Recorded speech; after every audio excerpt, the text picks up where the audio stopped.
one of the oldest titles in the British royal family is the Duke of York, traditionally given to the second son of the ruling monarch.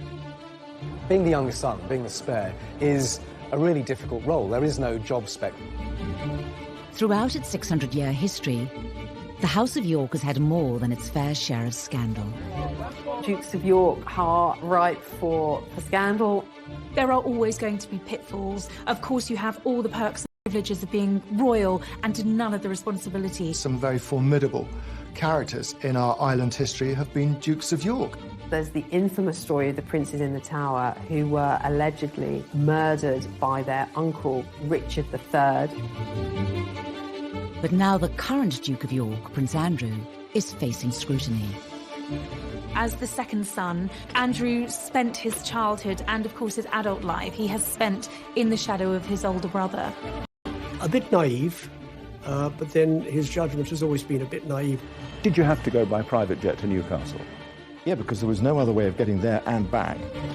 A naval officer and celebrated war hero.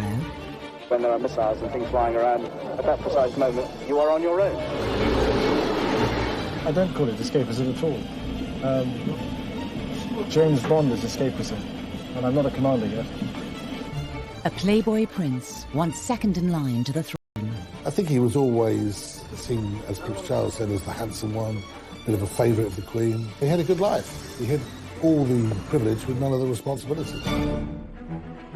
Now caught up in a story that has shocked the world.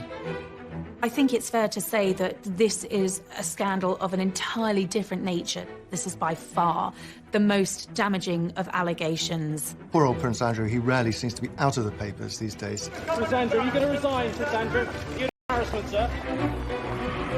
What impact will the current Duke of York have on the future of the monarchy? He's never been far away from controversy, but his connection with Epstein, that ill-fated friendship, has inflicted the greatest damage on his reputation as a member of the royal family. What will this latest scandal mean for the House of York?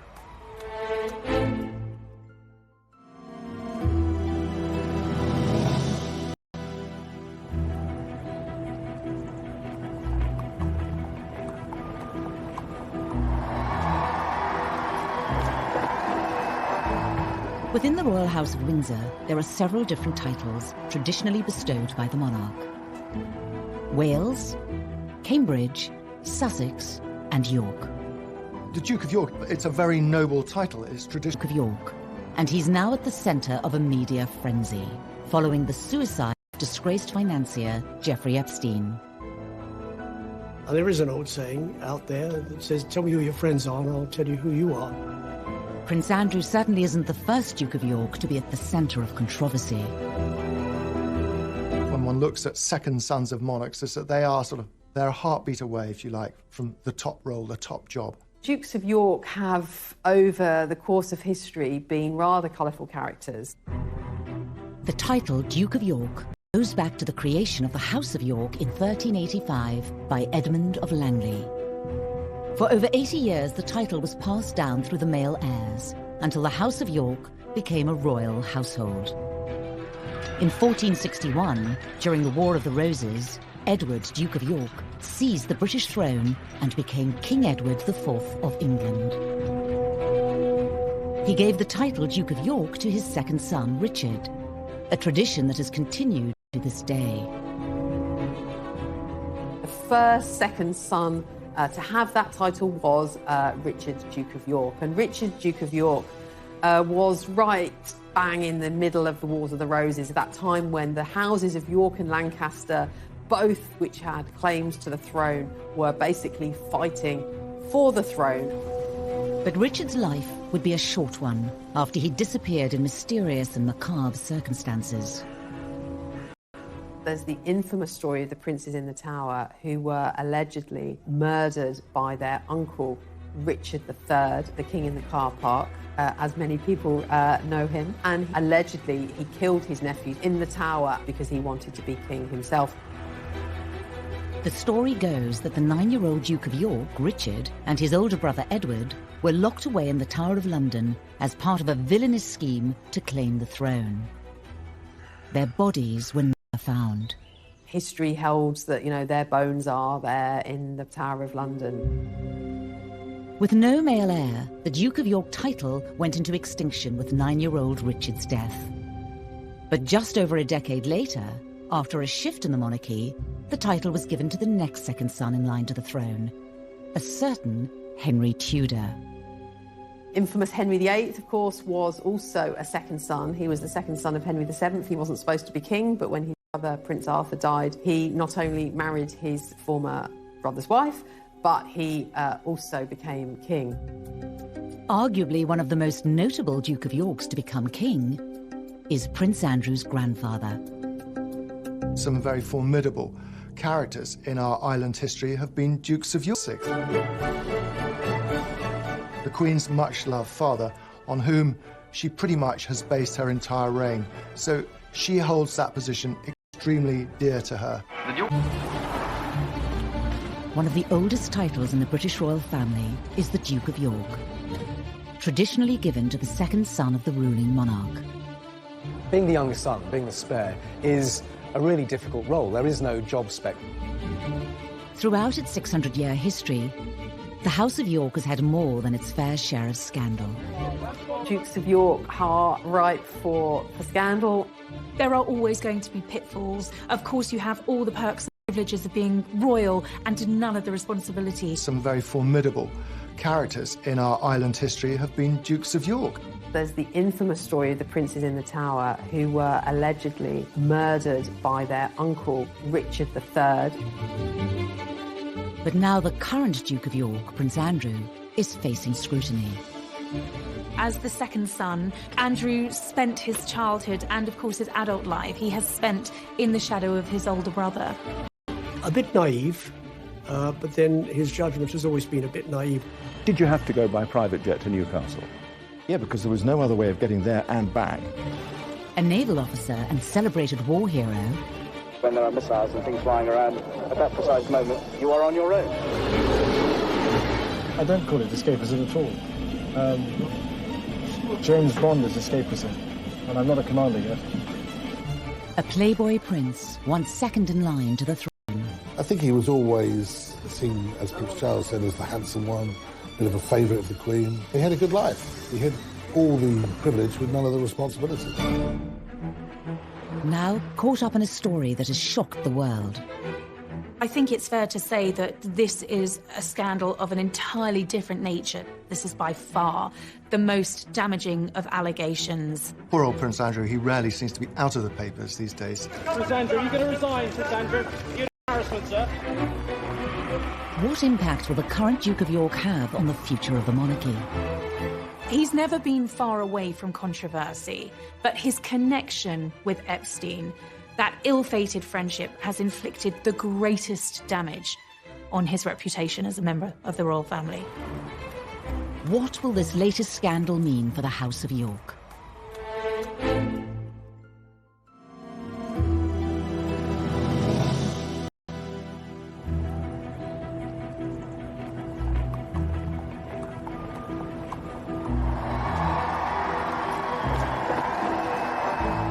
Within the Royal House of Windsor, there are several different titles traditionally bestowed by the monarch. Wales, Cambridge, Sussex, and York. The Duke of York, it's a very noble title. It's traditional. Duke of York, and he's now at the centre of a media frenzy, following the suicide of disgraced financier Jeffrey Epstein. And there is an old saying out there that says, tell me who your friends are and I'll tell you who you are. Prince Andrew certainly isn't the first Duke of York to be at the centre of controversy. When one looks at second sons of monarchs, is that they are they're a heartbeat away, if you like, from the top role, the top job. Dukes of York have, over the course of history, been rather colourful characters. The title Duke of York goes back to the creation of the House of York in 1385 by Edmund of Langley. For over 80 years, the title was passed down through the male heirs, until the House of York became a royal household. In 1461, during the War of the Roses, Edward, Duke of York, seized the British throne and became King Edward IV of England. He gave the title Duke of York to his second son, Richard, a tradition that has continued to this day. The first second son to have that title was Richard, Duke of York. And Richard, Duke of York, was right bang in the middle of the Wars of the Roses at that time when the houses of York and Lancaster, both which had claims to the throne, were basically fighting for the throne. But Richard's life would be a short one after he disappeared in mysterious and macabre circumstances. There's the infamous story of the princes in the Tower who were allegedly murdered by their uncle, Richard III, the king in the car park, as many people know him. And allegedly he killed his nephew in the Tower because he wanted to be king himself. The story goes that the 9-year-old Duke of York, Richard, and his older brother Edward were locked away in the Tower of London as part of a villainous scheme to claim the throne. Their bodies were never found. History holds that, you know, their bones are there in the Tower of London. With no male heir, the Duke of York title went into extinction with 9-year-old Richard's death. But just over a decade later, after a shift in the monarchy, the title was given to the next second son in line to the throne, a certain Henry Tudor. Infamous Henry VIII, of course, was also a second son. He was the second son of Henry VII. He wasn't supposed to be king, but when his brother, Prince Arthur, died, he not only married his former brother's wife, but he also became king. Arguably one of the most notable Duke of Yorks to become king is Prince Andrew's grandfather. Some very formidable characters in our island history have been Dukes of York. The Queen's much-loved father, on whom she pretty much has based her entire reign, so she holds that position extremely dear to her. The Duke and Duchess of York with their little daughters arrive in the first carriage, and Princess Elizabeth lingers on the steps to take stock of the scene. The abdication of Edward in 1936 paved the way for Albert, the Queen's father, to give up his title as the Duke of York and become King George VI. When the Duke of York realised that he was going to have to become king, he broke down and cried. He said, I don't know anything about it. I haven't trained to do this job. And you certainly do need training to do that job. To be placed in the position of having to choose between love and a throne is one of life's most tragic dilemmas, even if the dilemma is of the king's own making. It's one of the most pivotal moments in the history of the British monarchy. Princess Elizabeth, as the daughter of the Duke of York, yes, she probably would have been a working royal, but her whole destiny was changed. And in fact, the history of the British royal family was changed. Over time, the Duke of York role has become known as the spare heir. Being the youngest son, being the spare, is a really difficult role. There is no job spec for it. There are always going to be pitfalls. Of course, you have all the perks and privileges of being royal and none of the responsibility. The Dukes of York are really ripe for drama and almost inevitably going to be problematic as they try and find a role for themselves when they don't actually have in their sights the big job, which of course is the crown. One of those titles that goes through the ages, and you try not to live up to a previous one, but eventually something comes up and smacks you in the face. Prince Andrew would not receive his official title of Duke of York until his marriage in 1986. But from birth, he was in the headlines, being the first child born to a reigning monarch for 103 years. Prince Andrew had a very happy childhood. He came 12 years after the Prince of Wales was born, and of course a little bit after Princess Anne was born. The third of 4 children, it was rumoured that he was the Queen's favourite. I suppose some might say that Andrew was spoilt far more than Charles was. I think family friends have certainly told me that he was the favoured son. She had more time for Andrew. He was her golden-haired little angel. It's said this perceived favouritism led to Andrew developing certain characteristics. He was quite cocky. He had a reputation as he grew up at school for being a little bit self-entitled, certainly very aware of who he was, a sense of self-importance. I think he was always seen, as Prince Charles said, as the handsome one, a bit of a favourite of the Queen. You know, he had a good life. He had really all the privilege with none of the responsibility. In 1979, Prince Andrew would find a role for himself when he joined the Royal Navy as a helicopter pilot. Harpoon Master is on. FCS, Niles, trims, set, lights on. He wanted to make the Navy really his career for life, and he was a diligent young officer, with one or two exceptions. I mean, he is famously said to have remarked to one senior, very senior naval officer that a senior officer could call him H, being short for HRH. And the senior officer said, "And you can call me sir." And that, again, it gives you an idea of what the young Andrew was like. Basically, what I'm here for is to work the ship up into aviation, and also myself back into the deck. And actually getting back on the deck on a dark night is quite exciting. He was a good naval officer, diligent, hard-working.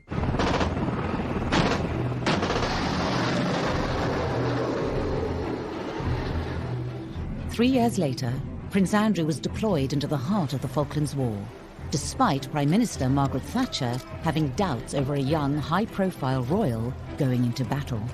He wasn't there as some sort of figurehead being tucked away from the action. He was in the middle of the action, flying Royal Navy helicopters as decoys sometimes. So very brave, very important, and clearly a very important moment in his life.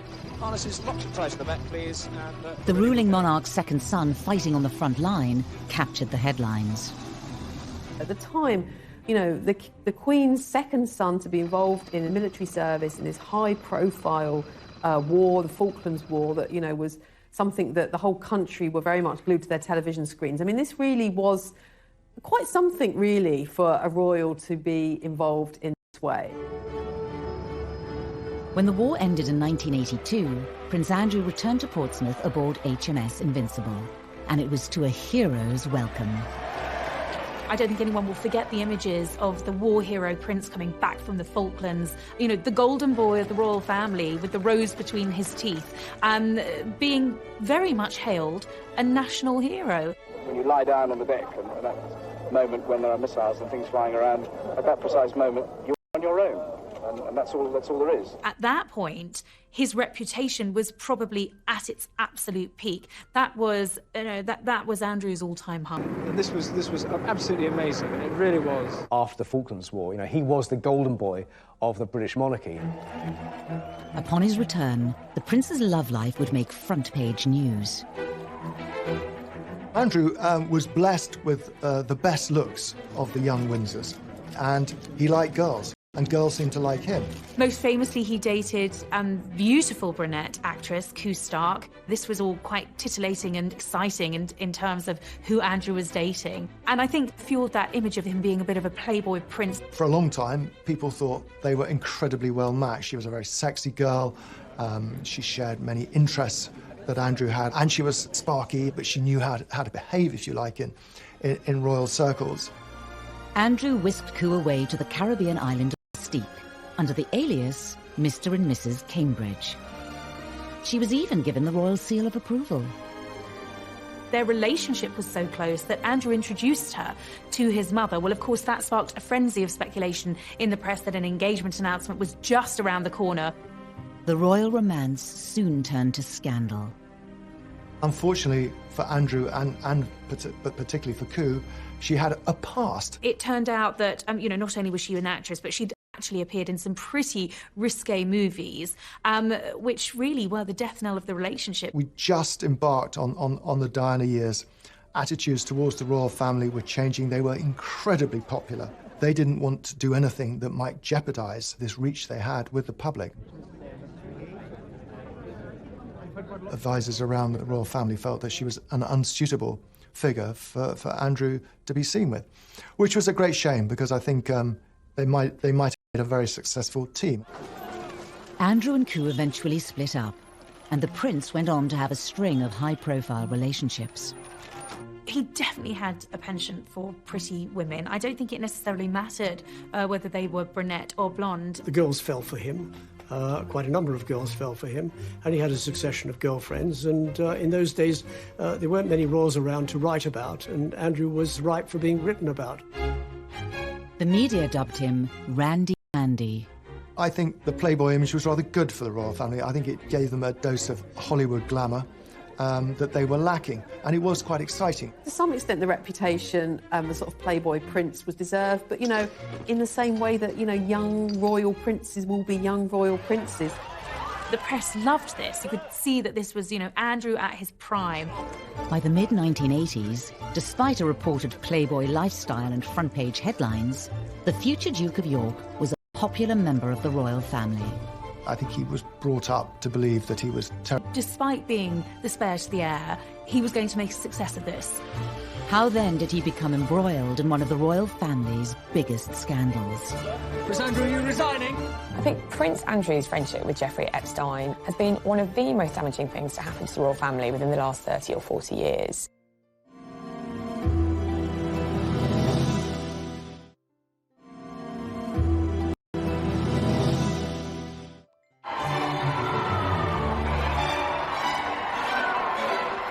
Members of the royal family are often given titles upon marriage, and Prince Andrew was no different. After marrying Sarah Ferguson in 1986, his mother, the Queen, bestowed on him the title Duke of York.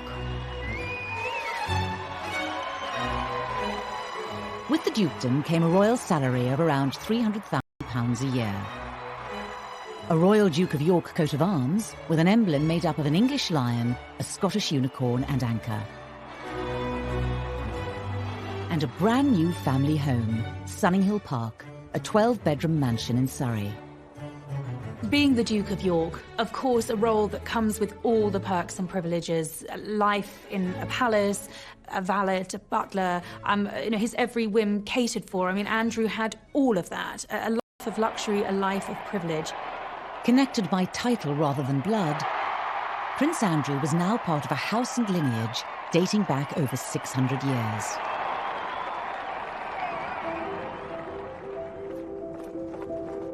But his chapter as the Duke of York would not be free from scandal. In 1999, Prince Andrew was introduced to Jeffrey Epstein. This acquaintance would go on to result in one of the House of York's biggest controversies. Jeffrey Epstein was a multi-millionaire American hedge fund manager who socialized in the company of rich, powerful men and beautiful women. I think they became friends very quickly. Andrew has always been attracted to rich men and money, and Epstein was, by all accounts, a charismatic fellow. There's one thing in America that trumps cash. It's royalty. Epstein had the cash, Andrew had the cachet.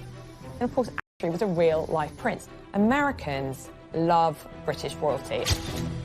In 2008, Jeffrey Epstein was found guilty of procuring a person under the age of 18 for prostitution and went on to serve 13 months in prison.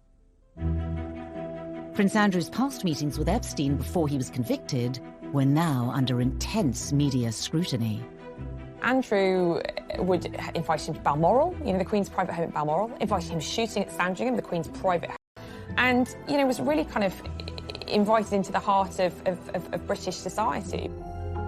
Many assumed that with Epstein having spent time behind bars, the Duke of York would cut all contact. What was so staggering was in 2011, after Epstein had been released from jail, Andrew was photographed walking with him. It was an extraordinary image, and the whole story and the scandal, if you like, about Andrew and his questionable tastes in friends really springs from that photograph. Andrew felt that he could still remain on amiable terms with Epstein. A bit naive, but then his judgment has always been a bit naive. It was around the time of Epstein's release that a photo of the Duke of York and Virginia Roberts, now Giuffre, appeared in the world's press. Although some close to the prince claimed it was a fake, and the story went quiet. 4 years later, things went from bad to worse for the Duke of York, when Virginia Roberts implicated him in the growing sex scandal. Virginia Roberts claimed she'd been essentially recruited as a very young girl by Epstein, and Prince Andrew had slept with her 3 times. Prince Andrew strenuously denied all allegations, and the accusations were later thrown out of court after the judge ruled them immaterial and impertinent. These are allegations. Nothing has been proven, and in this country, you are innocent until proven guilty. Nonetheless, allegations of this nature are incredibly damaging. Did you recover from this, sir? In 2015, with questions still looming over the Duke of York, he was forced to address the accusations during a royal engagement. Firstly, I think I must want, for the record, to refer to the events that have taken place in the last few weeks. And I've just wished to reiterate and to reaffirm the statements which have already been made on my behalf by Buckingham Palace. This was one scandal that would not go away. In July of 2019, Jeffrey Epstein was charged with further counts of sex trafficking. He committed suicide in his cell whilst awaiting trial.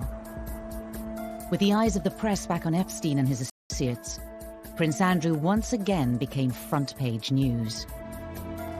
This time it was a video from 2010, and like the photo in Central Park, it showed the Duke of York spending time with Epstein after the latter's conviction.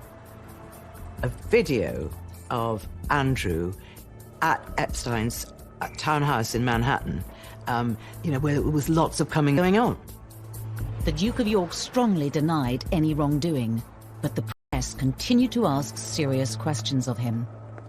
Members of the royal family have to be really careful about the company they keep, and I think that the main charge against Andrew is the company he has kept. He's guilty of one thing, and that's poor judgment, of going to see Epstein after he was convicted. The ultimate lack of judgment is having a friendship with Epstein at all. He sounds like an evil, dreadful pedophile.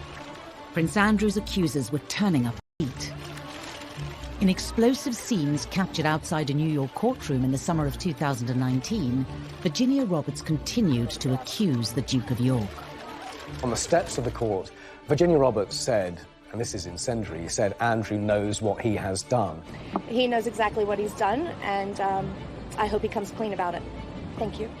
That's what forced Prince Andrew into issuing his latest statement. The Duke of York chose to clarify the facts around his relationship with Epstein by issuing a statement. As well as being appalled by the alleged crimes, Prince Andrew claimed that he only saw Epstein once or twice a year, and that he did not see, witness or suspect any behaviour of the sort that subsequently led to his arrest and conviction. I think he was trying to apologise. It just prolonged the story, made everything worse, and it raised a lot more questions. It does beg the question, well, why has it taken him 9 years to respond in the way he has? The photograph has been around and the allegations since before 2010. Why on earth didn't he say something then? In spite of the negativity in the press, Her Majesty the Queen has continued to stick by her son. He assured her of this the first time around in 2011, and he assured his mother then that she had nothing to worry about. I was told by a source very close to the family he has her full support, and after this news had broken, the Queen was pictured being driven to church in Scotland with her second son, smiling broadly for the camera. What better way, I suppose, to send out a very clear signal and show of support. The Queen was once again standing by her son. It certainly isn't the first time that the Queen's second son has had questions asked of him by the world's media. I think in royal circles there's a bit of a despairing and wringing of their hands because, this wasn't just a one-off. There has been so many questionable decisions that Andrew has made, and there's a sense of for goodness sake, when were you going to wise up? The comments that are made about an extravagant lifestyle and so forth. Is that fair? What is an extravagant lifestyle? Travelling by private jet?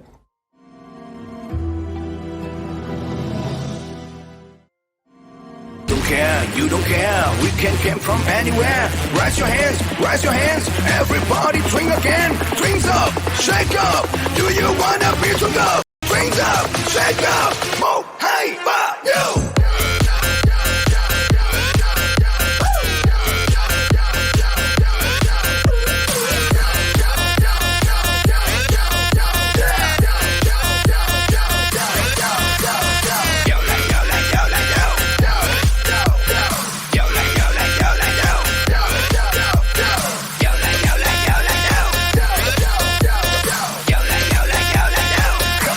Going là một gia đình là phải nhiệt tình để mà uống hết mình ta cùng nhau sắp sinh, vì bất khả ép bất khả tư, lừa được cũng ép sao thép cũng phải như.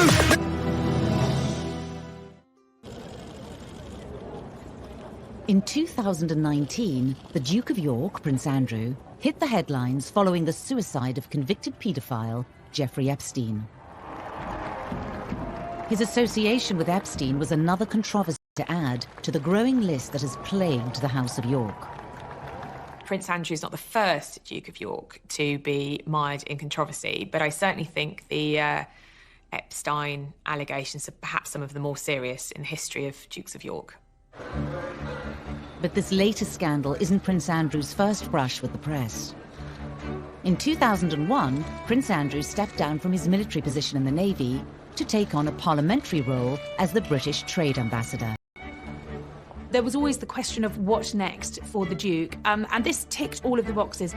Andrew was determined to make a success of being trade envoy, and I think as an ambassador for Great Britain, certainly in those early days of that role, I think he did quite a good job. I mean, he certainly had pulling power. You would hear MPs saying that he was the greatest asset for Britain in terms of trade and industry, because frankly, you get a call saying, would you like to meet Prince Andrew, the Duke of York?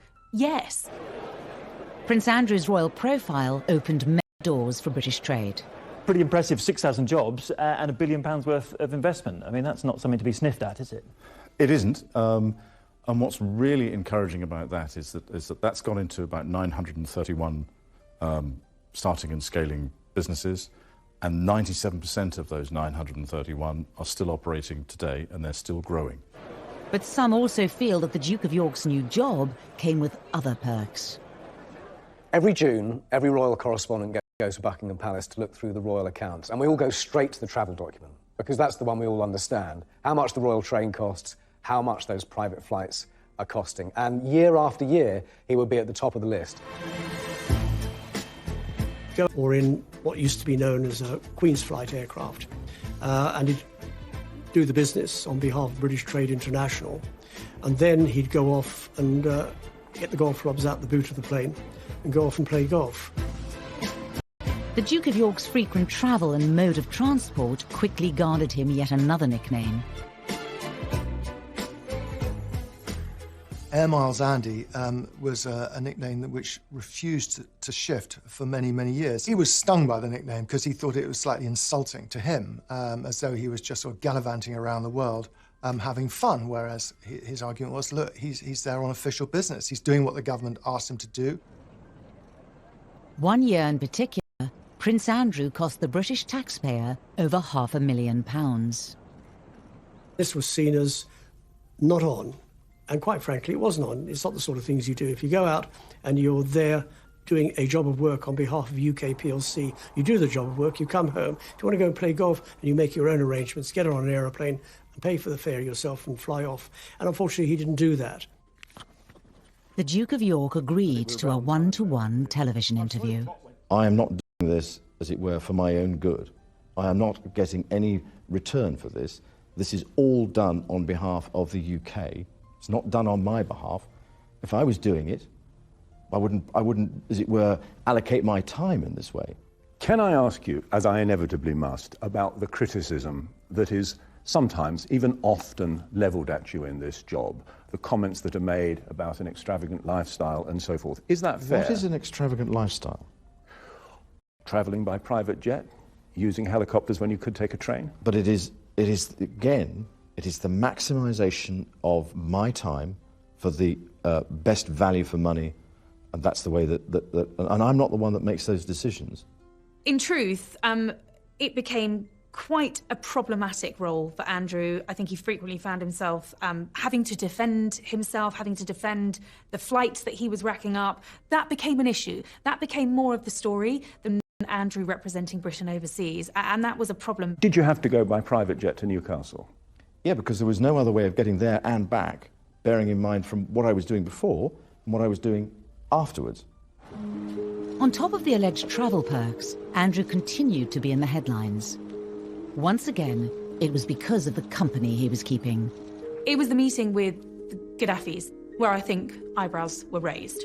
He entertained the ousted former president of Tunisia at Buckingham Palace. The fact that Andrew went out to foster these questionable relationships and offshore billions was incredibly appealing to Andrew. He's not good at picking his associates. He's not good at picking his, I won't say friends, but acquaintances. Bottom line, he's grown up in palaces and castles. He's the son of the Queen. He is used to a certain sort of lifestyle. So guess what? He mixes with people who have that similar sort of jet-set lifestyle. Andrew has perhaps been rather naive and not really perhaps understood the kind of, at least the optics of some of what he has done. I think Andrew felt that he had this official role as trade envoy for the UK government and was doing a great job. He's very thin-skinned, and he takes any kind of criticism extremely personally and angrily, in fact. The press continued to question the Duke's suitability for the trade envoy role. I think the press became less supportive over the years. I think he was on the receiving end of quite a lot of criticism. Was it unfair? I would argue not, because I think some of the decisions Andrew made were bad decisions. Some of the business affiliations were not clever. It was at this moment, with huge pressure mounting on Prince Andrew's job, that the photo with Jeffrey Epstein in Central Park was released, sealing the trade ambassador's fate. He mixed business with pleasure, and if you're going to mix business with pleasure, be very careful about the pleasure that you mix with, and he wasn't. There was MPs who had described Andrew as the most glittering asset for Britain overseas. That was when those MPs then turned on the Duke and said, he's got to go. This is untenable. In 2011, Prince Andrew stepped down from his role as trade ambassador. I think that actually he felt it wasn't guilty of anything, but it was undermining his position as a trade ambassador and embarrassing the Queen and the Queen's government. And I think he felt it would be best if he just stepped aside at that time. And I think that it probably stopped the continual onslaught in the media, and that's probably what was needed. How are you today, sir? Within the Royal House of York, it's not just the Duke who has received negative publicity. By his side for many years was the Duchess of York, Sarah Ferguson, who was no stranger herself to scandal and controversy. Sarah has a very contagious personality. Andrew was very much drawn to her. It was the ultimate royal fairy tale in many ways, and then it all came unstuck.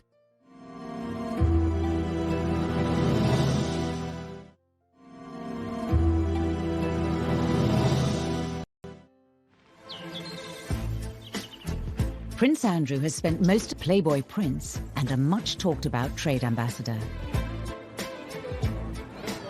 He received his official title from the Queen and became the 11th Duke of York upon marriage.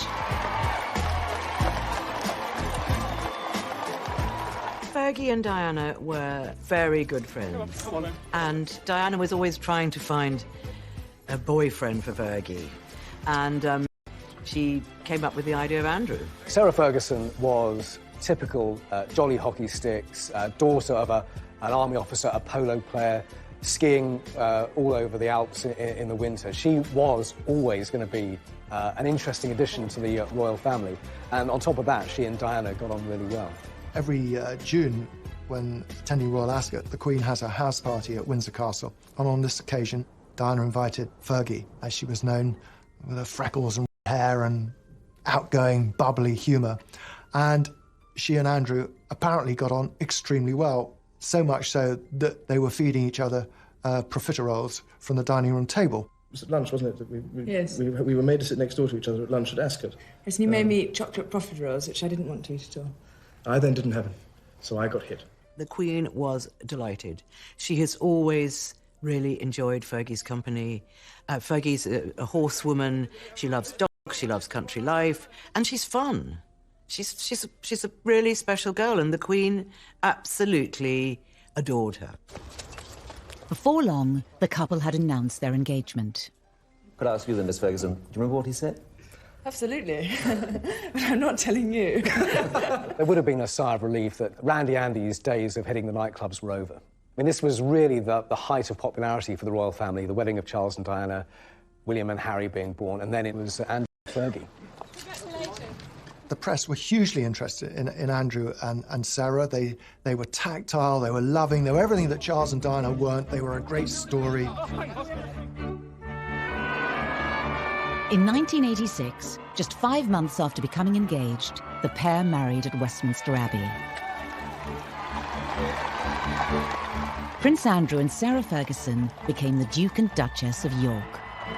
I think what was so exciting for the press during this period of those royal marriages was that for the first time they had the original Fab Four. You know, you had Andrew and Fergie, Charles and Di, these two very glamorous women. They were out there on the world stage. And I think at that period, you know, the future was very sunny and very bright for the royal family. The couple were whisked away on royal tours of Canada and North America, where the Duchess made quite an impression. What I remember about that in particular was The whole tour, letting my darling husband of a year and a day do all the public speaking. So we agreed, for once, that I should have the last word tonight. I think Andrew was very proud of her. I mean, she complimented him, if you like, in a way. She rubbed off some of his rougher edges. I mean, he was still a slightly abrasive character. She was good for him, yeah. One of the royal couple's stops was Hollywood.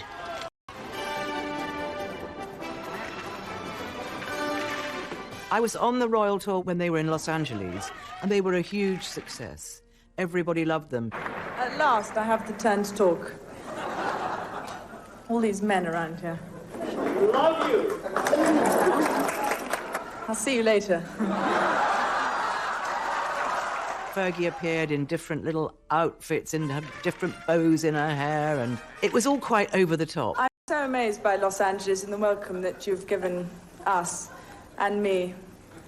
But I never forget that the only reason I'm here is because I'm married to the Duke of York.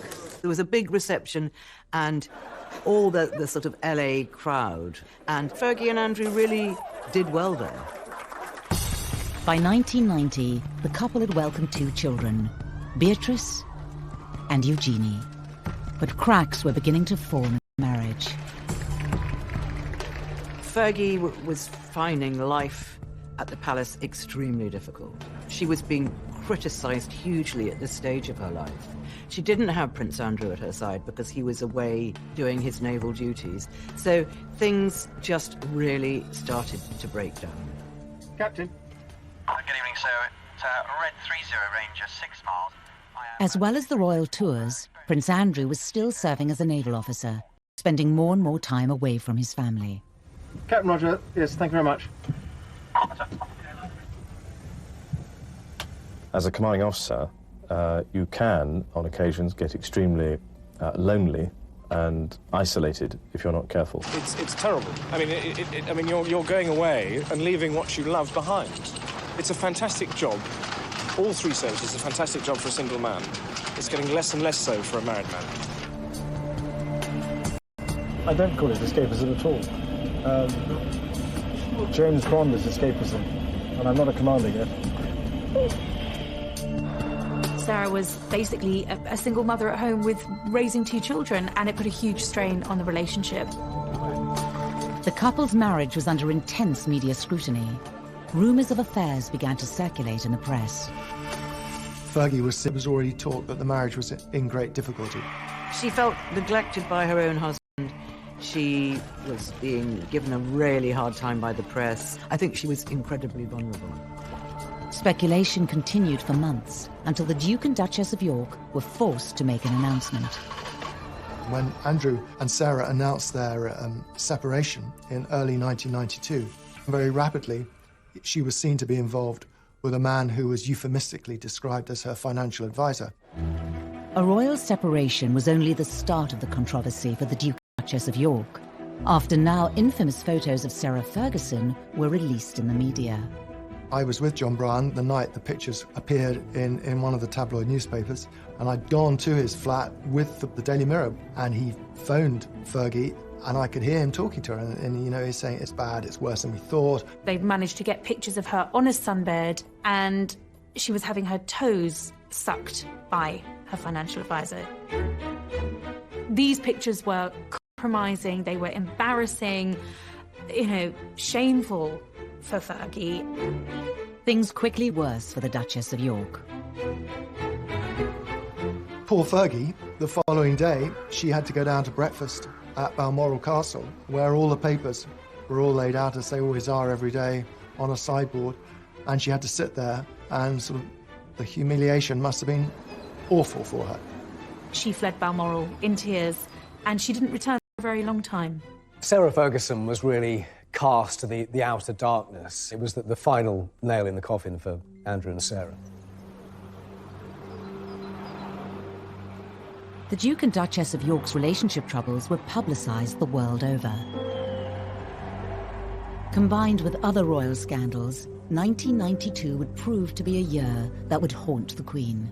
It has turned out to be an annus horribilis.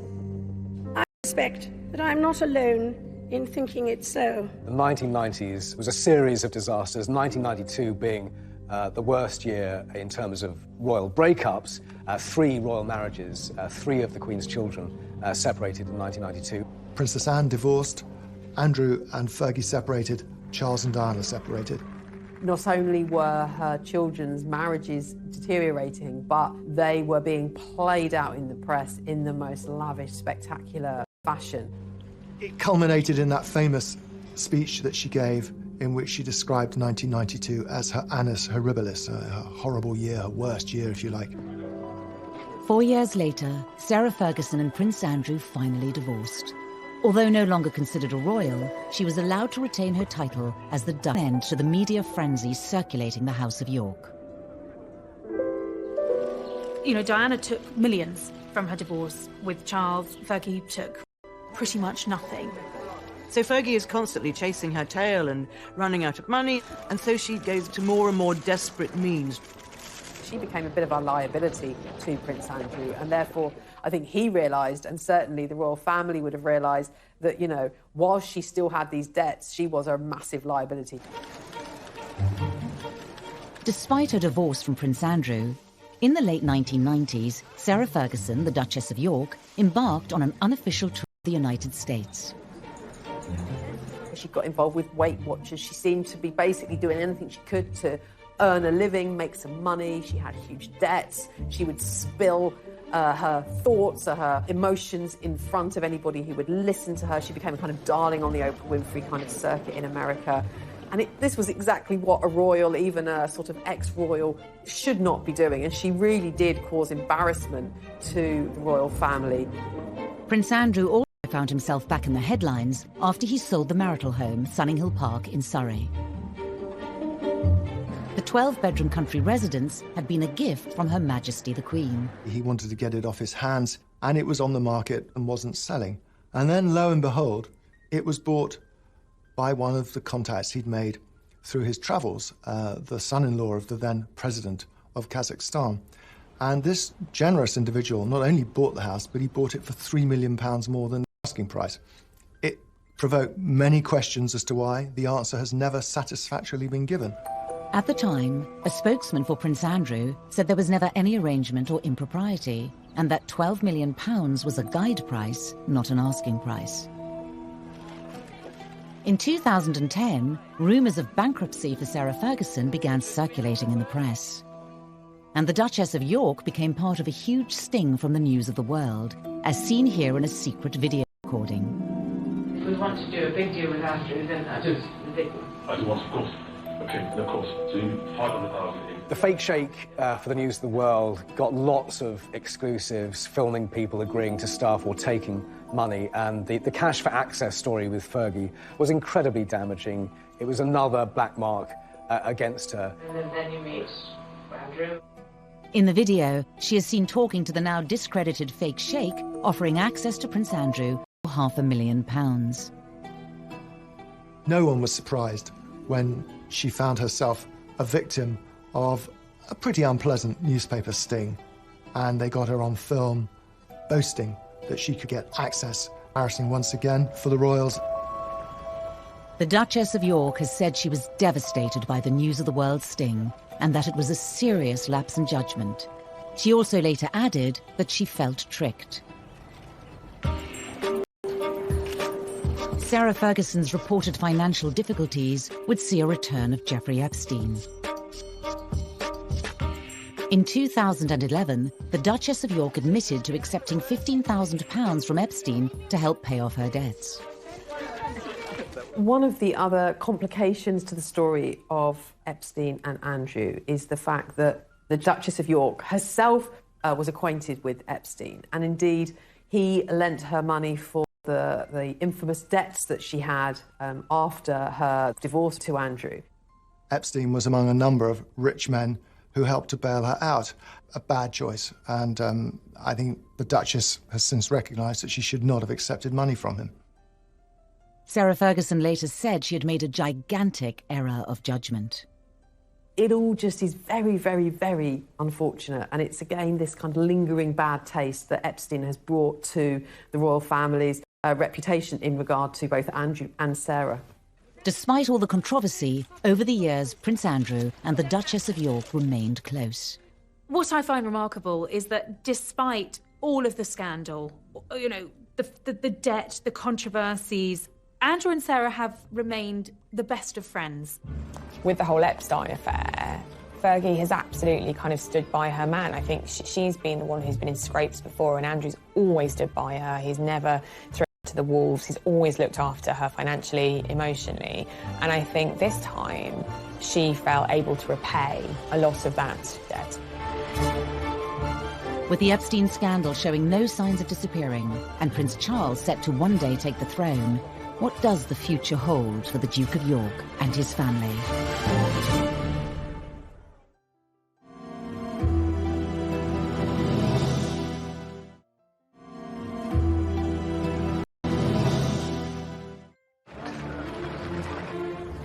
Over the years, the House of York has been embroiled in damaging scandals, none more so than the association with disgraced financier Jeffrey Epstein.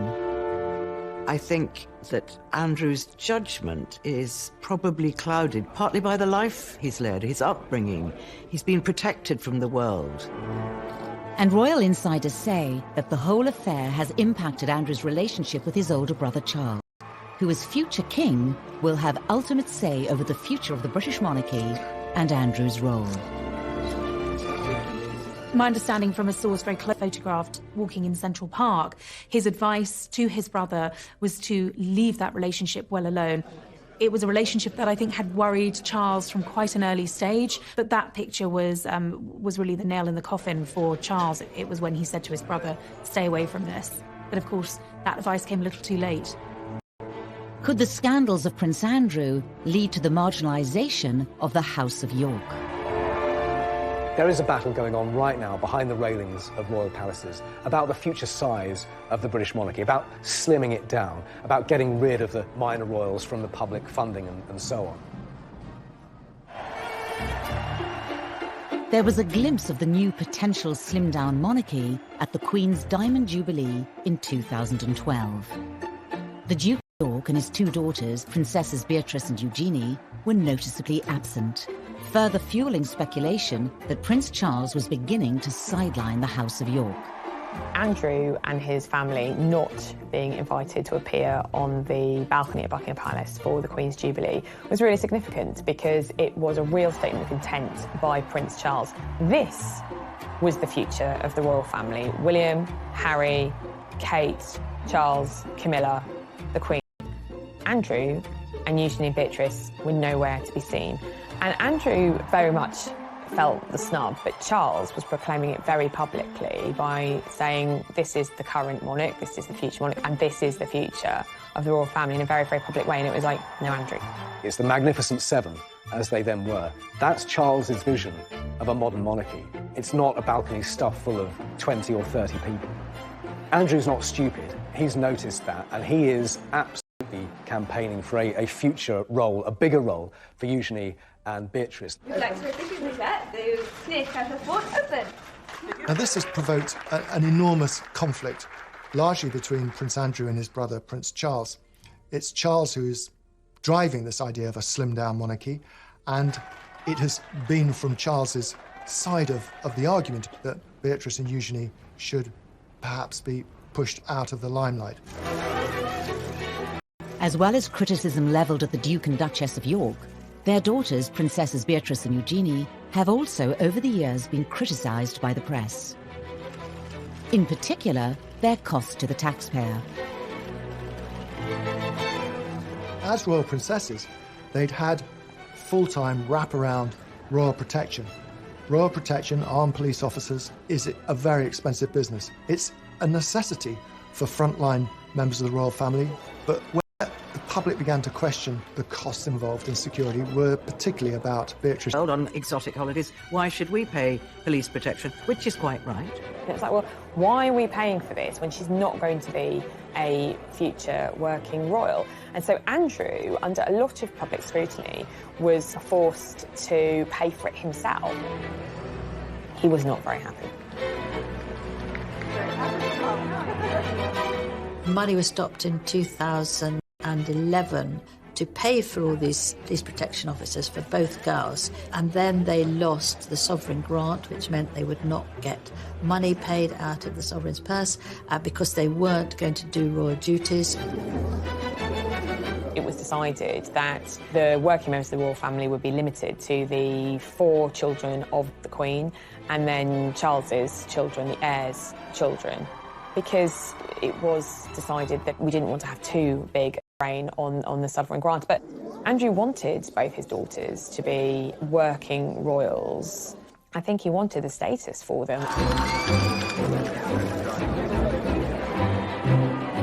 You look at the Princess Royal, she's got 2 children, Peter Phillips and Zara Tyndall. Both of them, without titles, have made their way in life quite admirably, without any handouts from anybody, without any titles, and it's worked for them. And if it's worked for them, then it should work for Beatrice and Eugenie. In 2018, Princess Eugenie married her long-term boyfriend, Jack Brooksbank, amid all the pomp and ceremony of a royal wedding, the scale of which many believed was Prince Andrew's way of putting his family back into the royal limelight. There was criticism over Eugenie's wedding. It was paid for privately, and yet, there was still questions asked over whether it was absolutely necessary to have 2 wedding dresses, 3 days of parties. And I think for the Yorks, it's hard for them to escape that sort of controversy because they have been known for their exuberant spending over the years.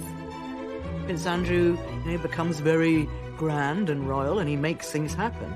You want to get married in St George's Chapel? You'll get married in St George's Chapel. You want the biggest party the world has ever seen in my back garden? You'll have it.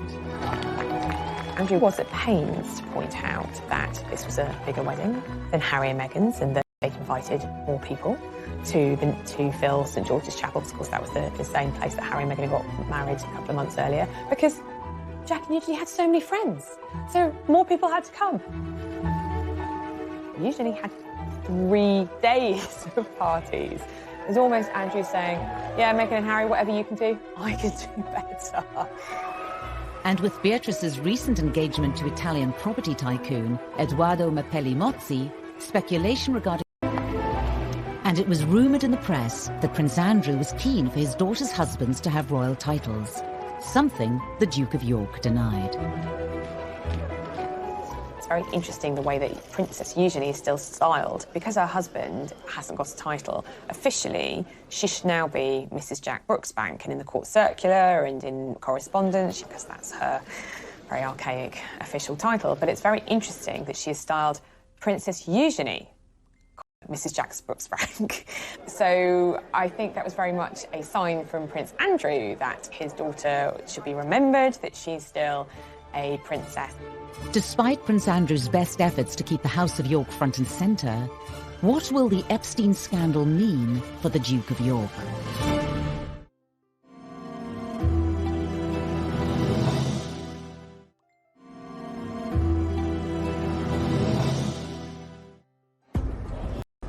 In the summer of 2019, fresh revelations in the Epstein scandal emerged, once again threatening to engulf the Duke of York. Did you recover from this, sir? He's never been far away from controversy, but his connection with Epstein, that ill-fated friendship, the Epstein connection, has inflicted the greatest damage on his reputation as a member of the royal family. In July, federal prosecutors filed new charges once again arrested Jeffrey Epstein. Prince Andrew's continued friendship with Epstein was once more called into question. Previously unseen footage of Prince Andrew in Epstein's Manhattan townhouse appeared in the media.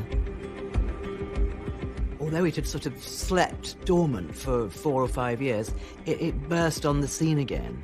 And they showed a video of Andrew at Epstein's townhouse in Manhattan, you know, where there was lots of comings and goings with young women.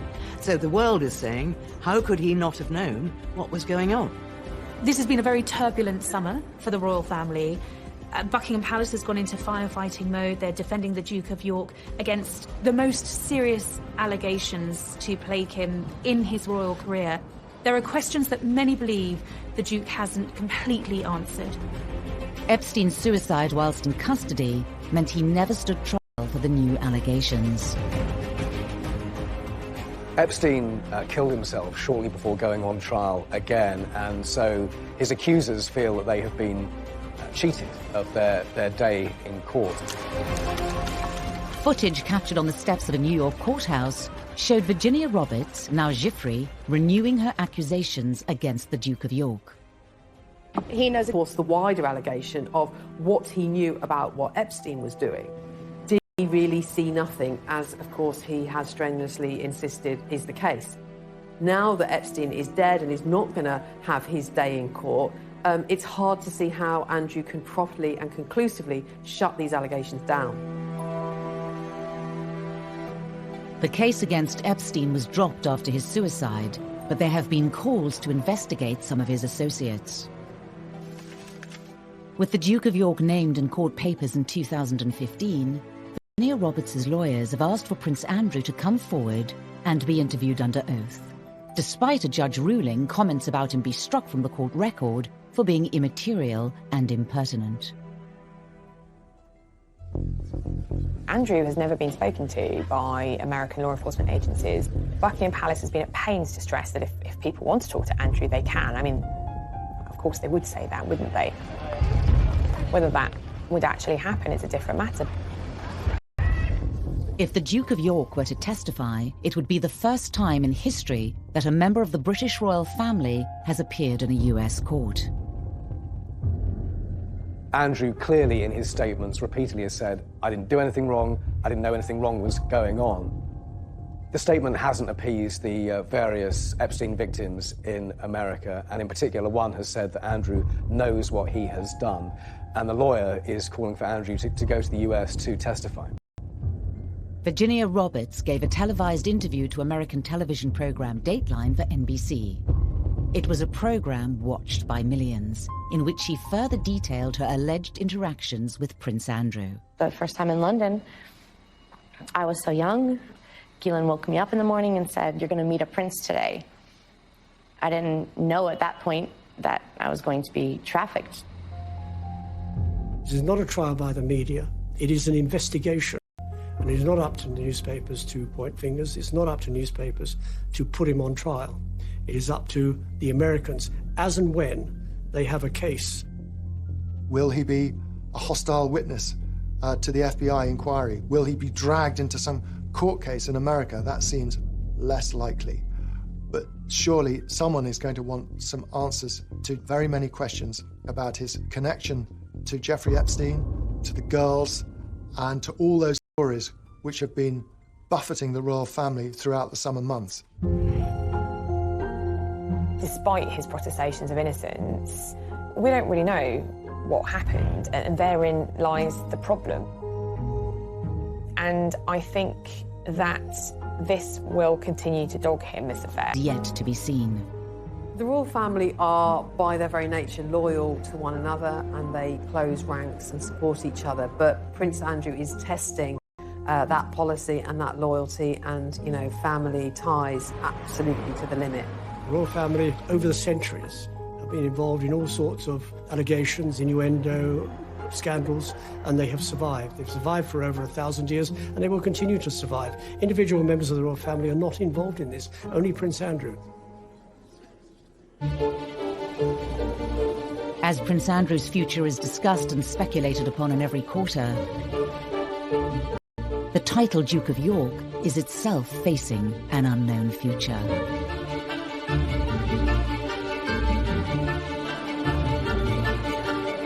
Because Prince Andrew has no male heirs, the title is due to end. But Andrew has only 2 daughters, and as things stand at the moment, as I understand it, the title will go into abeyance or die with him, if you like. And then it'll be up to another monarch, Prince William, who has 2 sons, and he could give his son, Louis, the title Duke of York when he comes to the throne. Currently 8th in line to the throne, questions remain over Prince Andrew's future and that of the royal house of York. His diary is having to be cleared because of the continued speculation, and it's really unsure and uncertain quite what's going to happen next in terms of how Andrew's going to rebuild what is now a very tarnished reputation. He's never going to get rid of this stigma. But it doesn't mean he can't live with it. It doesn't mean he can't go on, but it will always be there now. There is talk that he might withdraw completely from royal life. But he can't disappear completely. He's a member of the royal family. He cannot resign from the royal family. He is still Prince Charles's brother and the Queen's favourite son. This is very damaging for the reputation of the Duke of York. He would say, at worst, he's been too loyal to a friend, and he shouldn't have continued the friendship with Epstein. But, you know, when you have people on the steps of a court in New York saying he knows what he has done, I don't think anybody thinks this is the end of the story.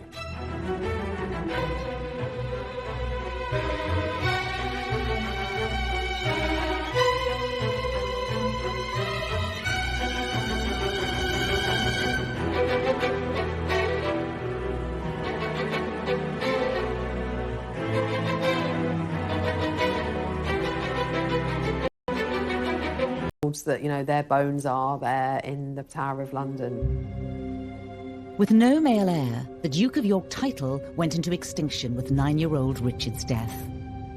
But just over a decade later, after a shift in the monarchy, the title was given to the next second son in line to the throne, a certain Henry Tudor. Infamous Henry VIII, of course, was also a second son. He was the second son of Henry VII. He wasn't supposed to be king, but when his brother, Prince Arthur, died, he not only married his former brother's wife, but he also became king. Arguably one of the most notable Duke of Yorks to become king is Prince Andrew's grandfather. Some very formidable characters in our island history have been Dukes of York.